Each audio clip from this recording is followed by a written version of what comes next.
તો મિત્રો સરસ મજાની આ નાળિયેરી તમે જોઈ શકો છો અને બધાને ખબર છે આપણે નાળિયેર ઉપર શું નાળિયેર ઉતારો એટલે કે નાની હોની વાત નથી ભાઈ, એને અલગ અલગ જુગાડ હોય, બધાને અલગ અલગ તરીકા હોય. તો ઉપર નાળિયેર છે ને આપણે લેવો હોય તો ભાઈ એની માટે છે ને આપણે ખાસ આપણા મિત્રો જુગાડ કર્યો છે ભાઈ, તો હું તમને બતાવું. અને સરસ મજાનું તમે એનાથી મતલબ ઉપર જે એટલા બધા ઉપરથી નાળિયેર છે ને ઉપર નીચે ઊભા ઉતરી શકાય. તો આ જોઈ શકો તમે નાળિયેરનું જે આ છે ને આ જે પાન આવે ને એનું છે ને જો એકદમ મોટી બને છે આ ટાઈપની. અને ઉપર સરસ મજાના આ રીતના આ જો દાંતડું આ જો છે આ જુગાડ દાંતડાનો પટ્ટીનો જુગાડ કર્યો છે. તો આ દાંતડાની આવી પટ્ટી મારીને આ ઝાડવું તમે જો અહીંનું પાનનું જ છે. તો આ રીતે અહીંથી આવી રીતના જુગાડ કરી દેવો તમારે અને સરસ મજાનો જુગાડ થઈ જશે.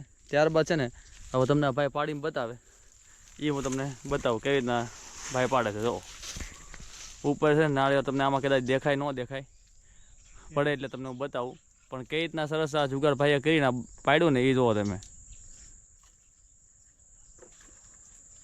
જો ભાઈ નાળિયેર હવે